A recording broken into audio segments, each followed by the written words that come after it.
floor in our house, and the Wi-Fi is all the way down the first floor. And I wasn't quite sure You're in that the this would work attic? out really well. It's a finished. It's finished. So Okay. there's this room, which is a really good size room. And then there's another that's going to be like an entertainment room, Mhm. like a big couch and TV and Nice. stuff. And there's a bathroom up here too. So it's like a very Oh, finished nice. attic. But anyway, so I was kind of curious if the Wi-Fi would work very well going all the way Yeah. up to the third Is it floor. good And it so seems far? like, yeah, it's good. So Yeah, you got out of I the think old it's house. Oh, sorry. Yep. yeah. I just wanted to say that like the Wi-Fi situation is usually like not as bad if you use StreamYard. If you would have used like OBS, where like everything has to go through your thing, and it's like you have to download everything, you Oh, have to true. like Yeah. upload everything. Yep. It would be like much more critical. That's true. Oh, that's interesting. I never thought about that. Yeah, and my upload speed is debatable because I tried. So I've uploaded all 98% of the videos for the Astro course. I like trying to upload something from up here was ridiculous. Like it like basically didn't work. Uploading from downstairs was easy. Mm. So I was really worried about my upload speed, but I guess it's good enough for now, which is good. I think I saw like Amy- a few dropped frames, but yeah, it should be fine. 3 Hopefully. minutes late. I know. Hopefully Thanks, not Goose. that bad. Keeping us honest. I know. Amy, you had some sort of hot topic to start us with. Oh, I have something really hot. Are you ready? Oh, yes. So we've had some fun times this week at work, and it's just like, it's 2023. Why is stuff still so hard? Like, What kind of stuff? oh man, like framework stuff can be hard. Like when you, so we, this is where it gets like really hot. Shoot. It's like when you start talking about like server side rendered stuff, then you have to start thinking through caching strategy and ping the databases. But then if you go to like client side, you have other things you have to keep in mind, like when are my environmental variables? We have OG tags, you have all these things. And it's like just this, I feel like in general, things are just hard across all frameworks right now. There's like no framework that's like super, this will be good for you because this will be hot because I know you want to talk about Astro. But like even Astro, there's things about Astro that are just clunky to me. So I don't know how you guys feel about client side, server rendered, server generate, like all the things. All the acronyms. Yes, all the S's. All the S's. I want to do videos on each one of those, by the way. SOL. We should save like the Astro specific stuff. I think that's like it's been the constant trend though, right? Of we get more and more frameworks that do more and more different things very specifically, and they're addressing very specific issues. And I think the benefit is as a whole, we've gotten better at what we do because we're drilling into those really small details and thinking about them in a way that we've never thought about before. But that also means to get really good at all these details, you have to like intimately know the different strategies and how they work and when to make the best decisions. And that definitely is overwhelming. But we should definitely save like part of that conversation and specifics for Astro for when we actually go like start the podcast. Yeah, I thought the end of that was going to be that Redwood solves all of those problems though. We've been trying to solve them this week. Yeah. So I'll try and make this brief because this will also be part of my pick and plug. So this week I've been working on a badge application that's pretty awesome. And obviously, I will share a link in the chat when we get to the picks and plugs section. But if you've gone to like say NextConf or Tailwind Conf or Tailwind CSS, that conference, it was going around where you'll share like this badge app and you can customize your badge. Kind of gimmicky, but kind of also fun. So anyways, I created an app that does that. So you go and the idea is we are able to share out links with our partners. So Prisma is a partner, for example. So we send a link to Prisma and they can invite their community. So it says Prisma invites you to this. So there's a backend that allows us to plug in all these partners. Speakers also have things. So speakers can share out stuff. And then somebody enters their email address. And then the next page, it asks you to connect that to your GitHub account. So you authorize it with your GitHub. And then it'll pull in all that public information to be able to generate your badge. So there's only 3 public facing pages, which is ridiculous for like the amount of work that goes into this. and all the stuff that happens on the back end.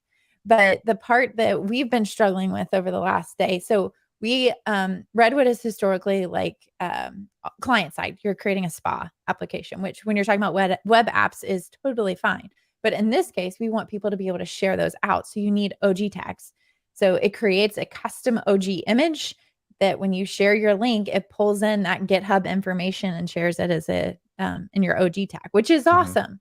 But that means if you do that, you can't have client side because a crawler needs to be able to like figure all that information out. So then we're talking about server side rendered, which in the next iteration of Redwood, we're incorporating. So we included all this experimental code, which is awesome. But Twitter does like heavy caching on stuff.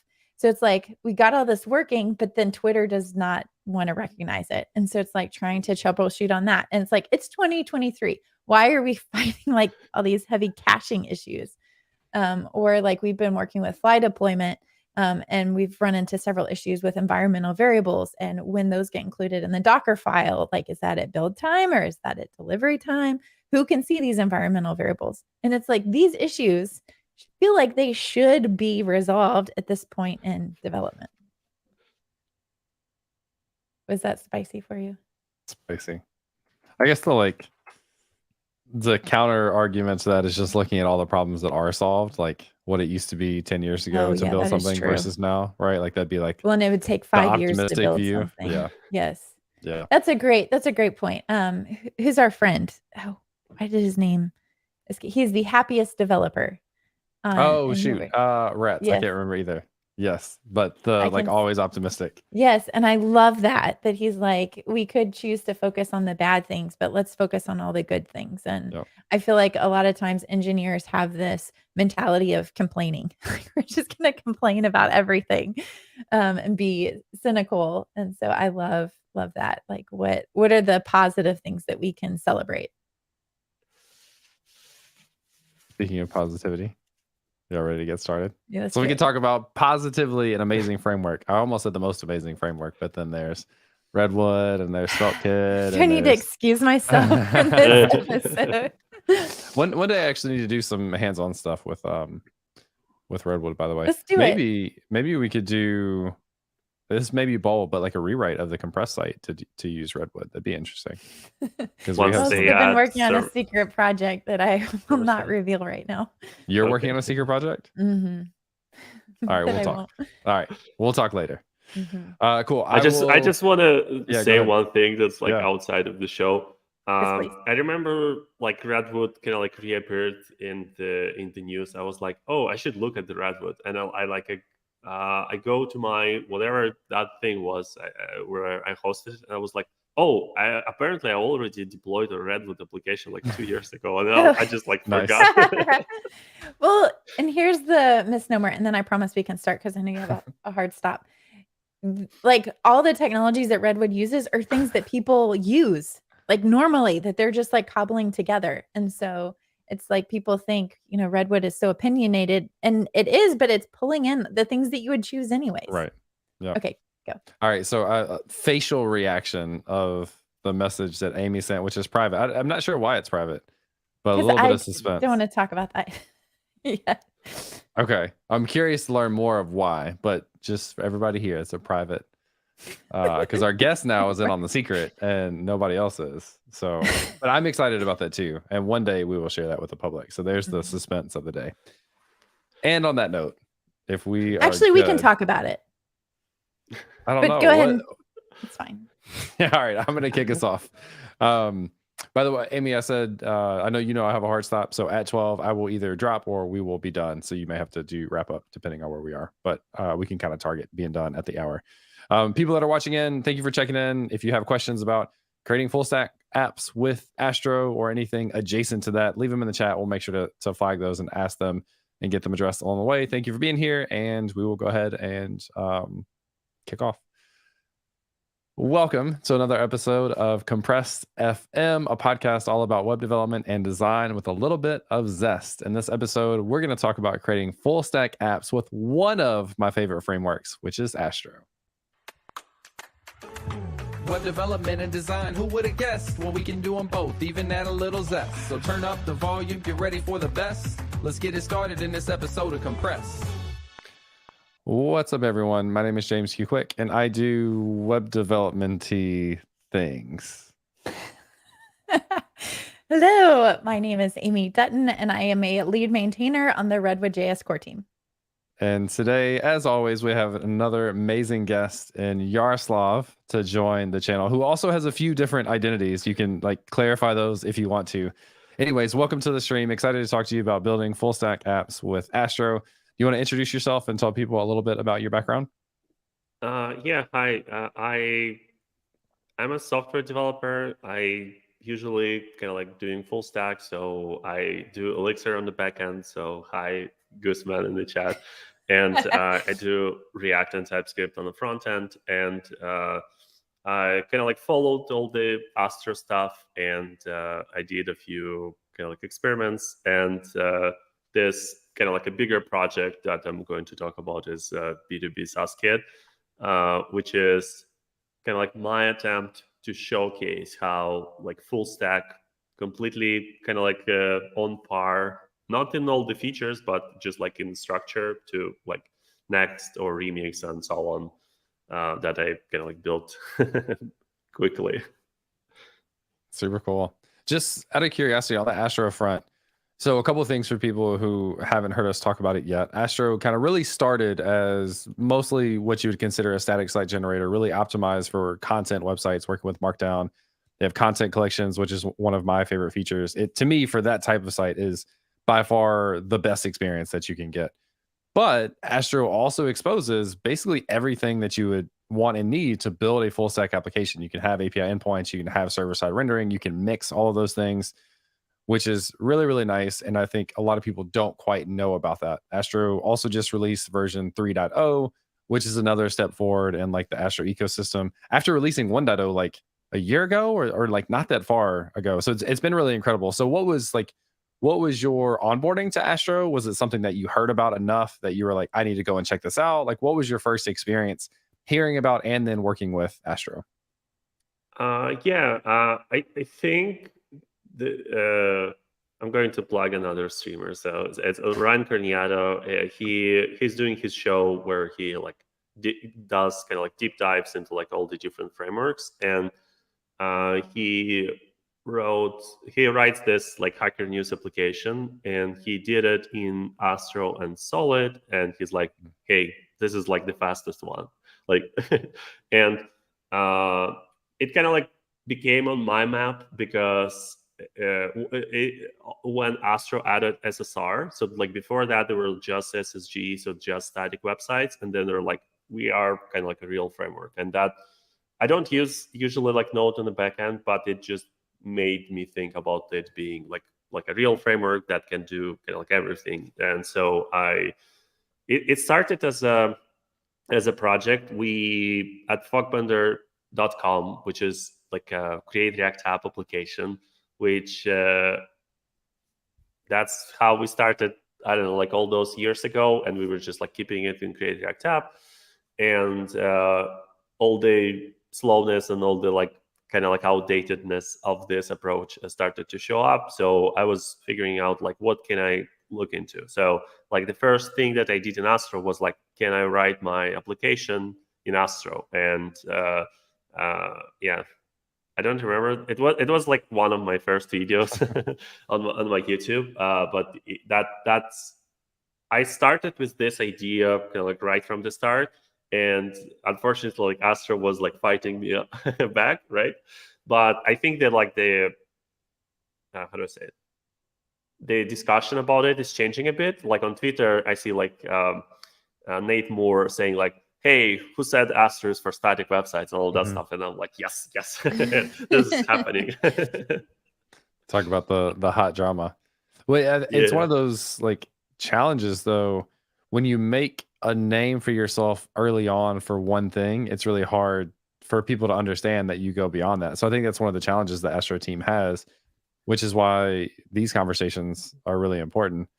You mentioned building that application, the previous application in Astro, and I think you said it was a create React app. So were you basically just trying to bring in a React app into Astro and use it that way? Is that what you were doing?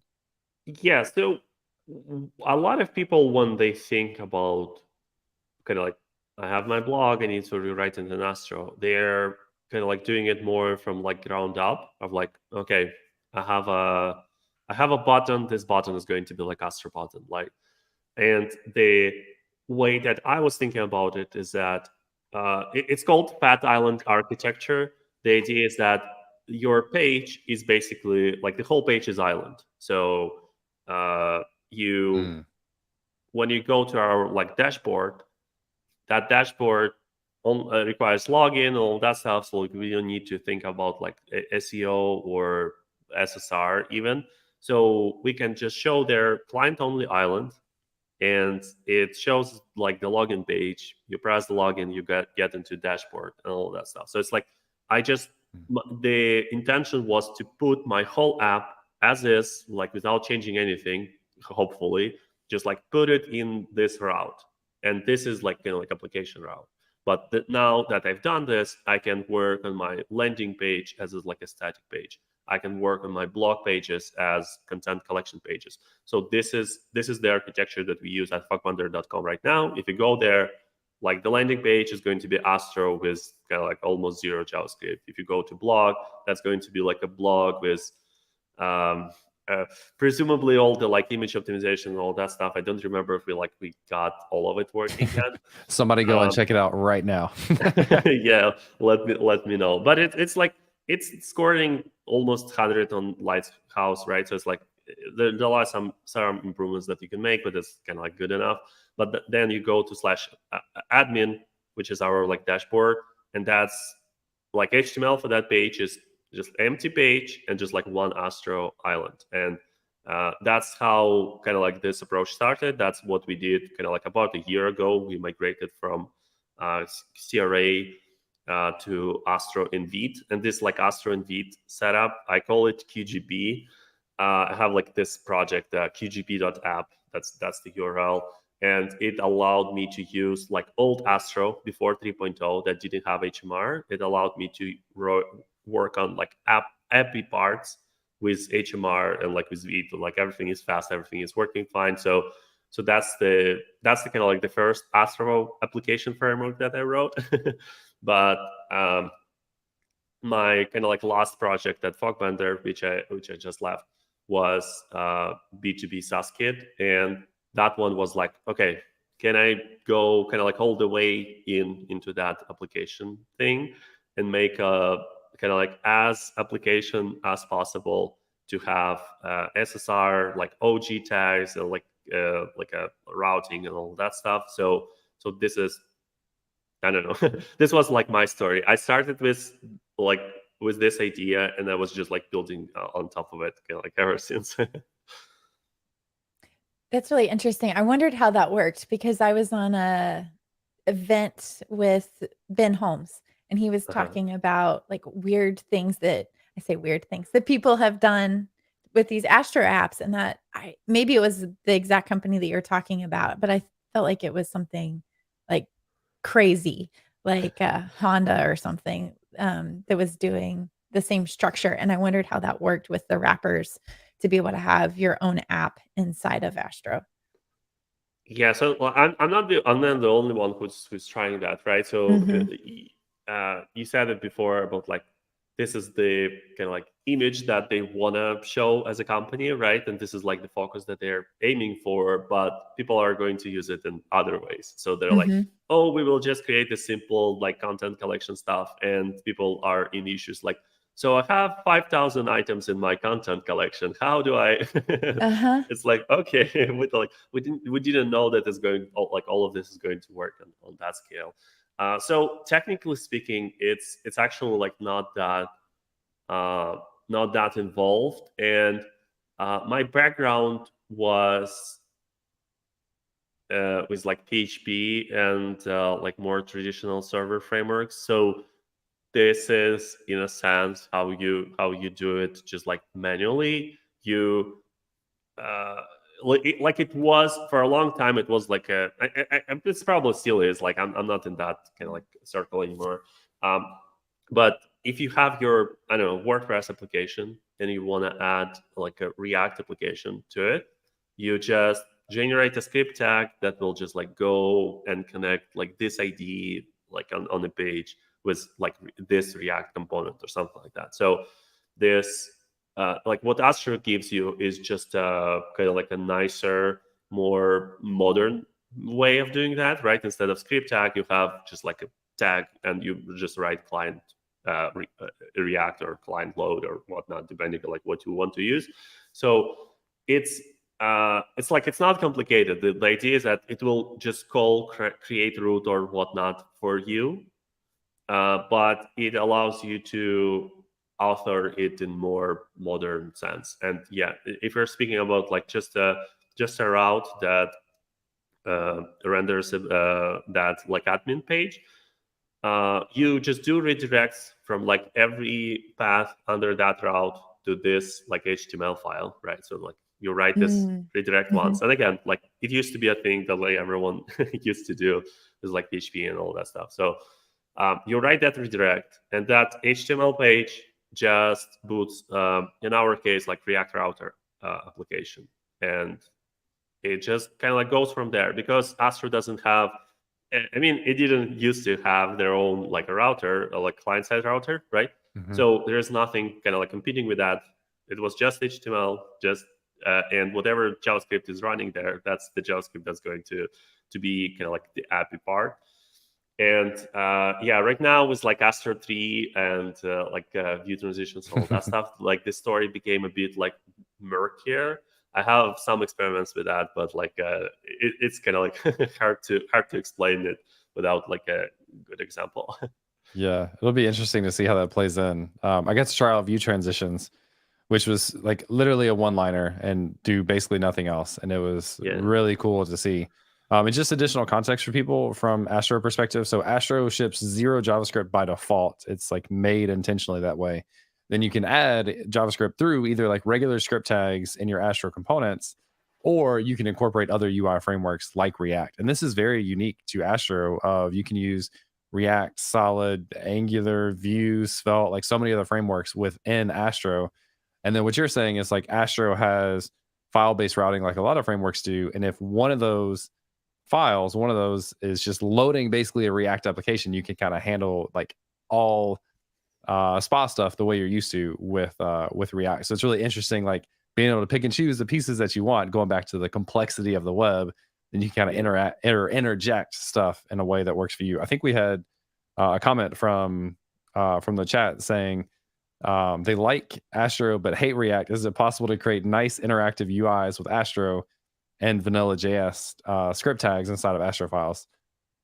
Yes, like you can do any vanilla JavaScript stuff that you want to, and then other frameworks as well. So if you prefer Svelte, you could do that, or some of the other ones that we talked about. Yeah. And I think for the like, I'm sorry, I cut you off, but for B2B SaaS Kit, that's the kind of like the topic of this thing. I think on the main page, we don't have like any JavaScript except for like analytics tag, and we have this kind of like a setup page that has all the like setup instructions on how to run the whole application locally. And that page is like built on content collection, and like the only JavaScript that we send there is like kind of like nice animating, like closing up and down like of the sections. And if you don't have JavaScript, it will still continue to work. If you have JavaScript, it's just like will look nicer. That's the kind of like, that's the power of just like Astro and JavaScript that you can use for pages that like where it makes sense. But as I said, like if I'm going on a dashboard that's going to be open for 2 weeks, like no one sees the initial load of that like page like ever. So like why am I kind of like spending my cycles on figuring out how to do that if it makes sense as a kind of like this fat island architecture stuff? But for pages that need to be like SEO based or some other like performance requirements, yeah, sure, that's the kind of like the opt-in nature of Astro, is that you can, and the like flexibility of Astro, you can do as much or as little as you need, instead of if you start with like Next.js, which is almost like 300 kilobytes ungzipped and like 75 kilobytes gzip for like hello world. Like you don't have a link on the page, you don't have like anything. There's just text hello world, and you send like the whole world to the user. Because what if there's a link? What if they want to use like server actions or whatnot, right? So it's like there's no kind of like, there's not even like an opt-in, opt-out, sorry. Like in Remix, at least you can like, like mix and match, or like Svelte Kit, right? But in Next.js, it's like it's everything or nothing. There's no kind of like flexibility and no levers to pull. No, I think the only. Oh, sorry. I think I have a lag. I was going to say, I think the only thing that confused me with Astro when I first started using it was if you put state inside of a component, like a Svelte component or a React component, you do have to say on there, like, use client, so that it knows to render that on the front end. Yep. Yeah, so this is just the API that they chose. As I said, you can use kind of like manual script tag and just like hydrate it yourself. That gives you kind of like again, kind of like flexibility. Imagine that your whole company is using some kind of like MUI, whatnot, like all the buttons with like all the styles, and you just want to put this button on your blog. You can import it as HTML and CSS, right? And like not send like JavaScript at all. So that's why they have this kind of like way of importing other frameworks components without hydrating them, because for some components this actually makes sense. So it's like a lot of people who kind of like were charmed by Gatsby are like, oh, I create just a static website. It's like, but you can do more static than that, right? You can just like the way that like in technical terms people usually talk about it is, so you have a button, and that button is let's say like JSX or VDOM, right? It has some kind of like object that it creates, and that object, you have like two APIs. So like one API is like not more than one, I guess. You can turn it into like a string on the server. You can turn it into like DOM element on the client. And you should, when you're hydrating element, you have to do it twice, right? So you have to turn it into string first to send it like through SSR. And then you have to turn it into DOM elements on the client second time, so that you can attach the same event listeners and like all the same things, like kind of like make it live and make it run. But like it doesn't make sense for all the components. And if you don't hydrate it, if you don't make it live, if it's a button, right? So it's like what is it going to do? It will have like a link or something. So you can you can just like call this one function, turn it into a string, and that JSON that like describes that virtual DOM, and your HTML page is like now twice as small, because like you don't send that data twice, and you do less work because you don't have to parse that JSON, like run all of the code and like and until to make this button live. So this is definitely one of those like hot topics with like Quick and like all the other frameworks that are kind of like trying to solve this like double data kind of like hydration information, all that stuff. Sorry, I remember one part when you said about like how unique Astro is. Actually, Astro is not completely unique right now because there is a project called Isles, which is kind of like Astro, but it's more focused on kind of like Vue ecosystem, but they also support everything. I think they didn't support React for a long time. I don't know why, but but I think now they do, and definitely like Fresh. So Fresh from Dino ecosystem is doing kind of like a bit lower level. So they kind of like go even kind of like lower level than Astro, and they have a bit less integrations and all that stuff. But if you just like, I want a page that says hello world, Astro Fresh is actually like also like a good kind of like alternative to look into. That's cool. I hadn't heard about that.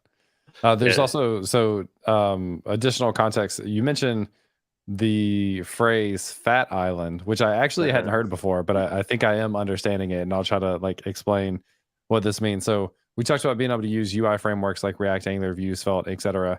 inside of Astro. The way that works is if you decide to ship JavaScript with it, which is a tag or a directive that you have to include, Amy, for those components to say you want that JavaScript to run on the client. When you do that, that JavaScript lives in an island. So it's basically sending JavaScript for this specific piece of the application, not for the entire application. So you're able to pick and choose where exactly in the site you want JavaScript. And then I think the phrase fat island is the idea, going back to what we were talking about a second ago, where you're kind of shipping inside of that island a full Create React app. So it's now become a big or fat island because it's got a lot of JavaScript in it instead of just like a minimal button, for example. So I thought that was I kind of chuckled when I was listening to you say that.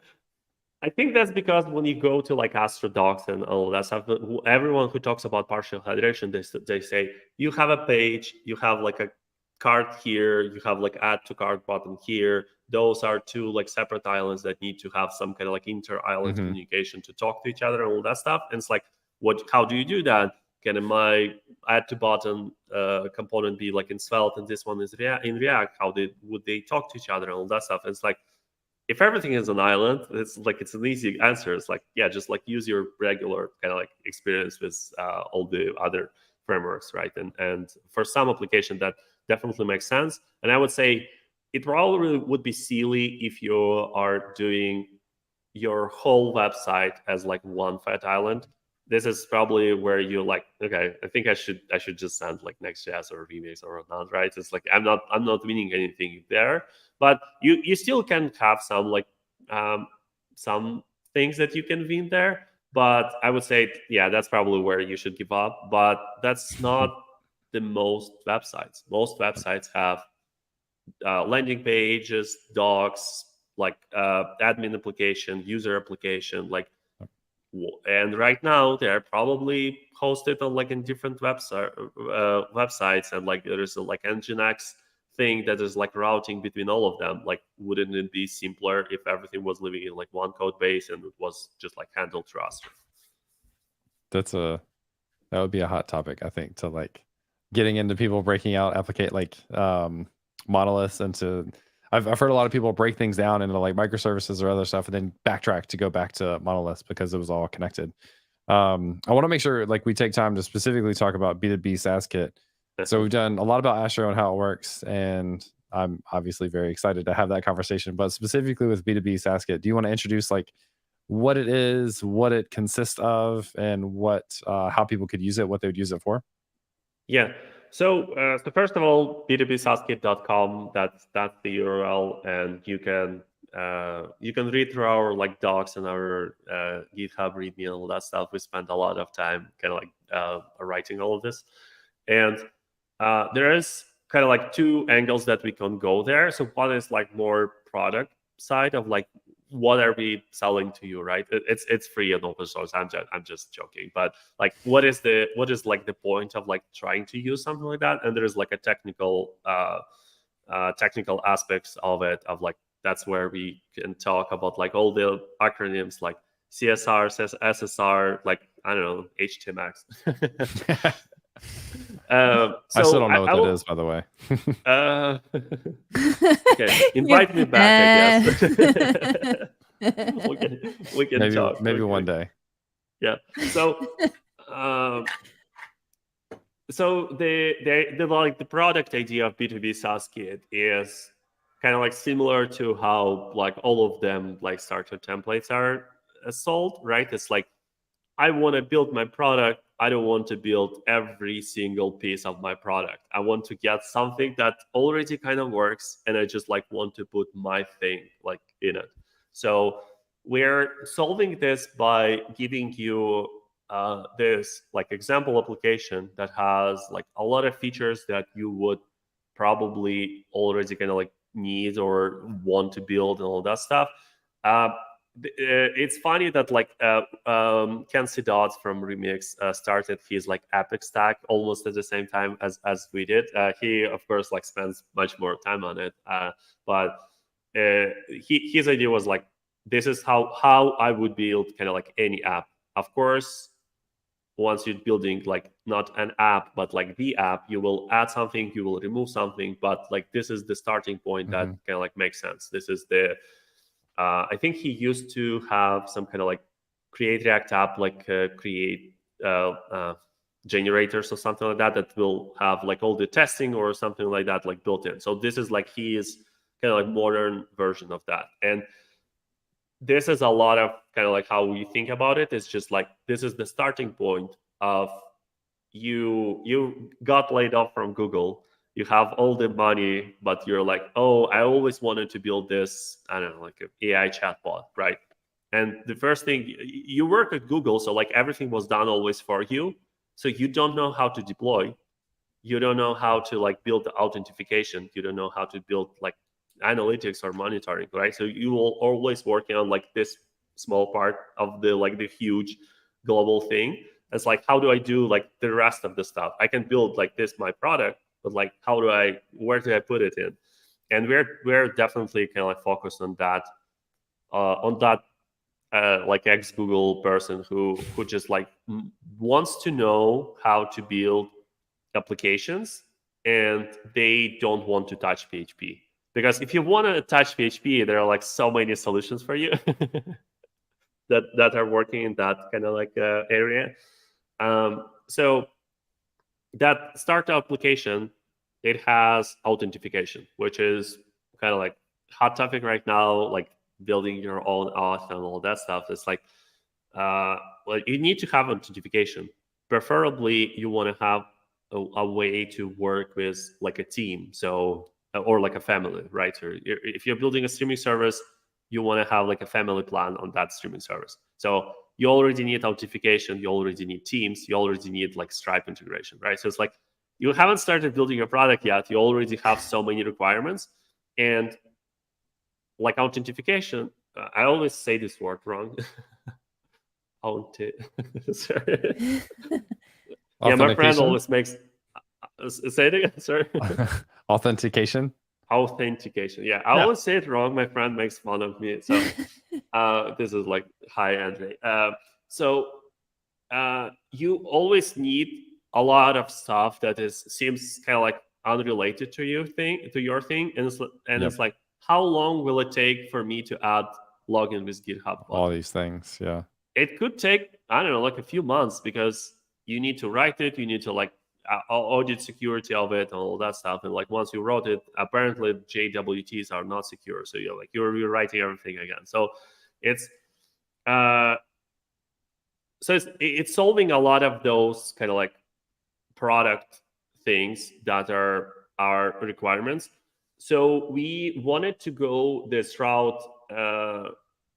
I kind of like jokingly say that like Epic Stack, the thing about Kent is that he knows all the best solutions. So like he doesn't have to like rewrite anything, right? So he already uses the best database, the best hosting, all of that stuff. I'm not as sure in my solution. So I want to make sure that you can build it, you can deploy this application outside of yourself. I want to make sure that you can use like other database solution or other auth solution or other all of that stuff. So like, but I don't have too much time as like Laravel, where you just go to Laravel and there's like 100 like database adapters that like someone already wrote. You can just like pick and choose like whatever you want. So I can't afford that, but we did this in a way that once you know kind of like a better solution that what we provide, you can still kind of like easily replace all of them. And we have this page that is like, once you install it locally, it's like localhost/eject. And it's like, it will talk about like the pieces that we have and like how to kind of like get rid of it. So it's like, you don't want to use these bits. Okay, just like, here's the files that you need to like change or delete or whatnot. So it's our way of like making people who are like, oh, I don't want to pay for, I don't know, Vercel, right? So like, I don't want to pay for Vercel. Okay, here's instructions how to like get rid of Vercel and use something else. So we are playing with this Astro philosophy of kind of like opt-in and flexibility, and like I can build any app, I can build it kind of like any way I want. And so like in start application, you have like three kind of like distinct kind of like application demos. So one is kind of like static Astro, right? Content collections, all of that stuff, like no JavaScript. There is completely client-side app that is kind of like similar to what we have at Fogman there. That is kind of like Fat Island. Like if you have JavaScript turned off, it's like a white page. It's like there's nothing there. And we have this kind of like more full stack, more kind of like Remix-like. It's Remix-like because we use React router. I wanted to use a 10-stack router, but it just wasn't ready when I started this. So it's going to have all the same kind of like loaders, all the same kind of like structure overall. The only thing that we don't do yet is kind of like that lazy split that Remix does, which could be important. You have to kind of like do it manually at the moment. But yeah, it's as close to kind of like Remix or Next.js as possible. So it will have server-side rendering. It will have some kind of like auth middleware. So if this section is only available to users who have signed in, it will check all of that stuff. It will provide you kind of like a user object that you can kind of like look into and use like values from it, all that stuff. So it's kind of like as much close to all of that stuff as possible that I was able to build. Like the whole project was kind of like built in a month. So like that kind of like my attempt at building like a full stack framework and a product on top of it. Nice. Is there like what auth service do you use by default? Yeah, so we use Propel Auth.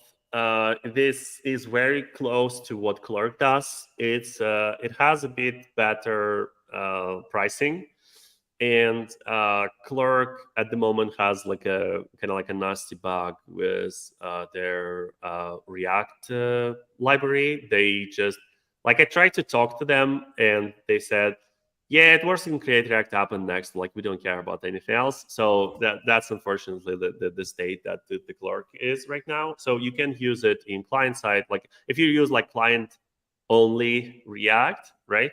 That directive, it will work. If you use client load, it just doesn't work. It just like fails on import. And I have like my like branch where I played with Clerk, and I fixed this issue like locally. I just like vendored their whole thing, and yeah, they just don't have time to fix it yet. But it's really similar.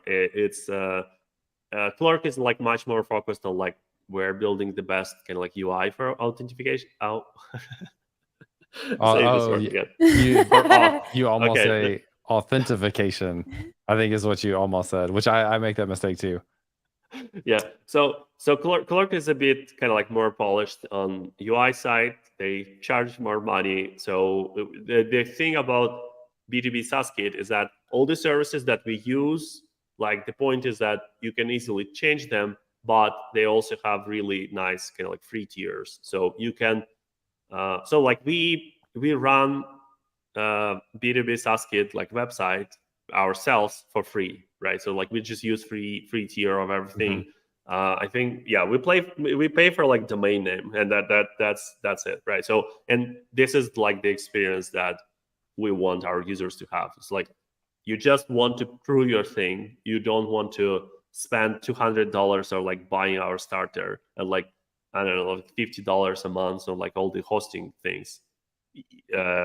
So this is kind of like one of the like philosophy choices that we made.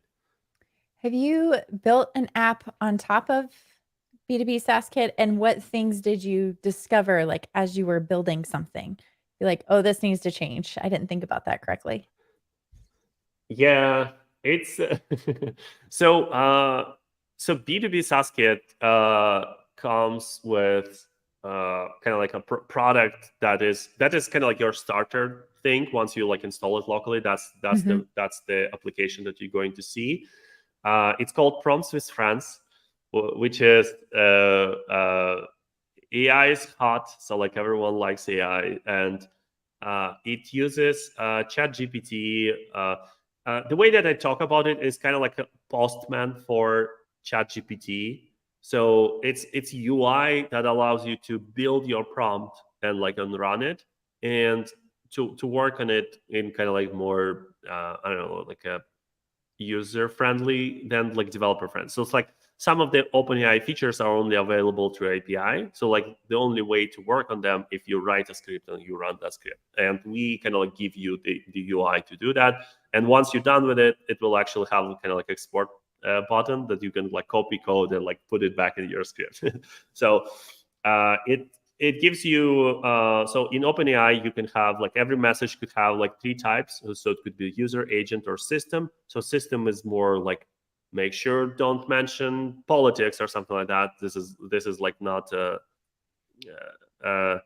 this is like not representative how like dialogue works. So they're like one of the jokes that I did is like I had a spammer that like in my Twitter is like, hey, do like this or that, and I just like copied all of his messages as user, and all of my responses were like GPT responses, and I can keep adding like all of this chat to that prompt in UI, and at some point like ChatGPT is like, oh, I don't want to like be rude or something like that, so like it didn't want to reply to anything, or like it didn't want to go to a link. I don't remember, like, but I just wrote the system. So nice. I just wrote this like a system message, is like, yeah, like respond rudely on this, and then I responded, right? So it's like it's a really kind of like more flexible thing. You can do that on ChatGPT UI if you're like dedicated enough. You can do that if you write like a real script, but this gives you kind of like this nicer kind of like, yeah, the postman of kind of like chat of OpenAI APIs. And yeah, this was definitely kind of like pretty complicated application, and this was definitely kind of like aiding a lot of our like, oh, we want to be able to share those prompts. Like once you did it, once you like want to, we also have like templates, so you can say like, hey, I want 10 YouTube video ideas about like topic, and you can share this prompt, and someone else could. Sorry, I use it a lot for inspiration on YouTube videos. Yeah. And someone else could just go and like change the topic, and it like will update the template, like kind of like so it's like more structured. There's like a bit of like structure to the text. It's not just text. You can edit it. So like features like that, and it's like, oh, I want to share this thing. I want to have like OG image for this on Twitter, right? It's like, so this is like one of those things that I never did before because we were using like this kind of like completely client-side application. So it's like, I wonder how I can generate OG image in Astro. Oh, I wonder how I can do like this and that. And again, like because all of this already works and all of this is already done, you can just like look at it as kind of just like recipes for like, oh, this is how I add TRPC to Astro. This is how I add this OG generation, all that stuff. So this is definitely was kind of like this was definitely the application was definitely inspiring all the kind of like API decisions. So okay, this works, but it's like not cool. Like how do I restructure it in a way that is like easier for someone who like never done this before to understand? That's actually a great transition into maybe a last question as we kind of wrap up in the last few minutes. Chris was asking or said first that they work with Mern and sometimes React with Firebase. Would B2B SaaS Kit be a good alternative? What's the learning curve and what are the clear pros? So going back to like what you were just saying, what are the things that are really nice about it, and what's the onboarding experience for someone who may be trying this out for the first time? Yeah, so we actually spent a lot of time and some money on the onboarding experience. So what we did, we hired people on Upwork for, I don't remember, like $30 or something like that. Just like, please go through our like instructions and let me know if you can like follow them, and you can set this up and you can like make sure that it deploys to Vercel and all that stuff. And like we hired like 10 people, and all 10 of them were able to do that. So like nice. Even though like we kind of like picked people who didn't have like too much experience, so like more than half of those people, this was like their first gig on Upwork. So it's like just like some random PHP developer, he wants to try this thing on, and like, can I run it locally? Can I deploy it to Vercel? Because you need to like set up all the services that go with it, and like database and that auth library, and like you need to add like a GitHub login button and all that stuff, right? So like they were able to do all of this kind of like relatively quickly, relatively like not experienced and like not expensive developers were able to kind of like go through it and at least get started, get it running. So I would say that we we spend a lot of time on this. I think it's kind of like in a pretty good state. We wrote not a lot of but like enough documentation of like what is happening, how everything is built. So I think it's I talked to some like junior developers who were looking at it, and they're like, "Oh, I learned so much." So this is like definitely one of the kind of like aspects of this thing is like, yeah, you just can learn how kind of like the sausage is made, how your favorite frameworks like does all of this stuff, right? You can look and kind of like touch all the pieces and understand how it works. Yeah. So about like pros and cons. So I would definitely say that the biggest focus was on kind of like flexibility. And this is why we have like, so this could be like a bit overwhelming. So if you're starting, sometimes it's better to just have like one way of doing stuff and like not spend time like, oh, I wonder if this way is better or that way is better. So this is definitely kind of like thing that you have to keep in mind is like, we provide you like with 3 ways of building an app. How do you know which one to use, right? So like, but my thinking was, if you're coming with some experience or like some app that you already have, you will probably know what you want to keep from it or like change from it. So it's like if I had like Create React App experience before, so like I want it to be like as simple as Create React App or kind of like more features than Create React App. So you will probably get it. You will probably see what kind of like pieces are where. But it comes with the downside of like there are like more than one way of doing stuff. There are like not all the integrations are kind of like exactly as polished as you would hope. Like that Clark example, right? Like not everything is compatible with Astro because there are like not enough people building apps with Astro. That's why not enough app libraries support Astro, right? Yeah. And that's a kind of like a unfortunately like kind of like the cycle. It's like a chicken before the egg challenge too, because people this is like the constant struggle we had at Microsoft trying to get people to build Windows Phone apps. It's like, why would I build an app for a phone that people don't use? And then people didn't use the phone because the App Store like wasn't comparable to Android and iOS. But all of those, I mean, I think we see more like opinionated starter kits coming out. Redwood, again, going back to like the benefits of Redwood, taking a stance on like, here's what you're probably going to use anyway, so we'll just package it for you. And I think that sort of stuff makes a lot of sense and does help with onboarding because you have so many things built in that inevitably we would have to build from scratch. And it's exciting. I would to see only that, like, say that this is my attempt at building non-opinionated starter template. If that makes sense. Because you mentioned like the ability to give people the out, but even like just having the structure, I think, is an opinion to a certain point. But in your case, being very conscious of like, here's your starter, but if you want to change out pieces, we give you specific ways to do that. So I think that's a nice addition as well. Yeah, and that comes with its own kind of like problems as well, right? So if you follow everything exactly as I laid it out, so it's like it's easier to update to like a new version or something like that. So it's like you would have to like update manually, right? You just have to like, oh, this is what the feature they added. I want to build the same thing. It's like if you went kind of like too far away from the path that I laid for you, it's like, oh, it's going to be harder to kind of to follow what is happening, and like you're building your own framework at that point, right? You're not even kind of going beyond the intention. Yeah, that makes sense. It's cool to have your own use case too. Like I love that this is influence from you building something yourself, because I think that's always like you are the best customer, I guess. I think I have to drop in like 2 minutes. If we want to move into picks and plugs section, I can do mine really quickly. But picks and plugs is the last section of the podcast where we pick something that we enjoy, that we bought, listened, read, whatever it is, and then also plug something personal that we've worked on, or community or something like that. And I can kick us off. So we are in a new house, and our shower specifically doesn't have like the storage that we want.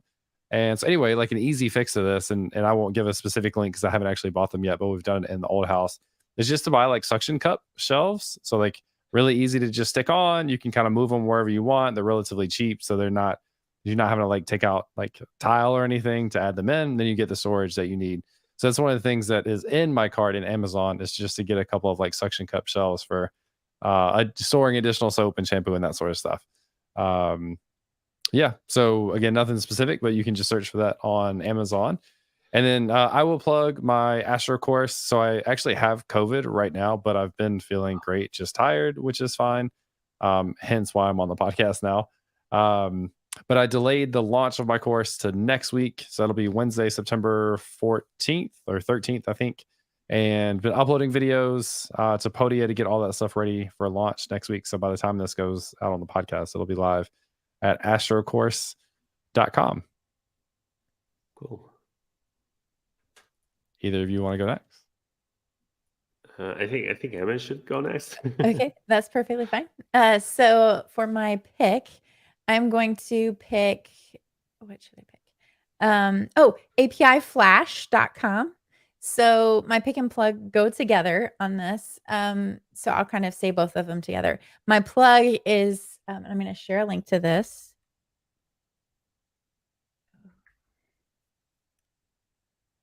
Wait for it. Here we go. Tickets.redwoodjs.com. And if you go to /Amy, you can get a free virtual ticket to the Redwood.js conference, or you can get 35% off for an in-person ticket. This is a badge app that I created, and it has custom OG tags. So in order to create those custom OG tags, and you can also download your customized version of your badge, I'm using APIflash.com.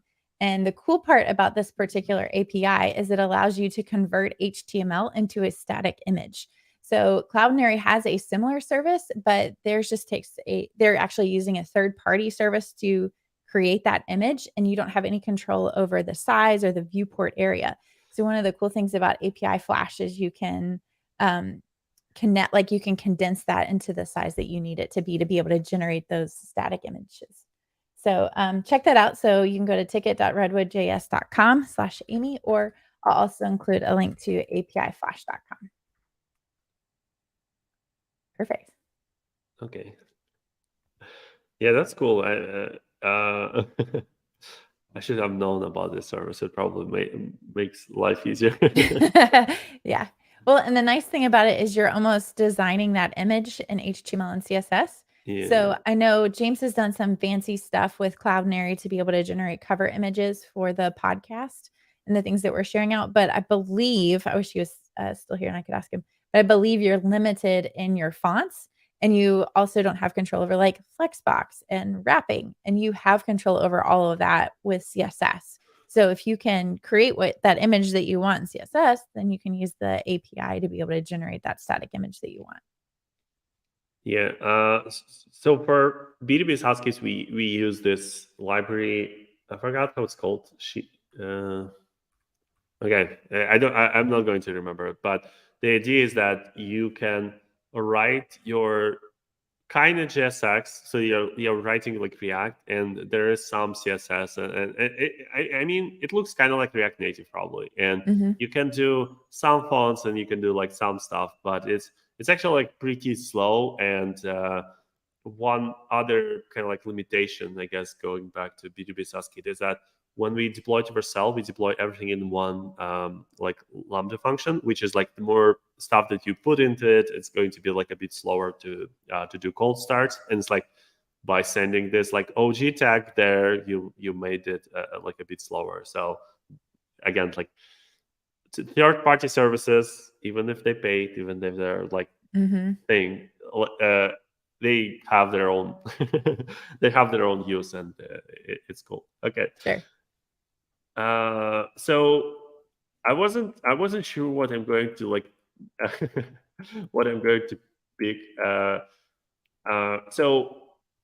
But on the last episode, you were talking about Bluey, or maybe it was like outside of the episode, but Yeah. I remember you were talking about it. And this is I want to plug this like a YouTube channel.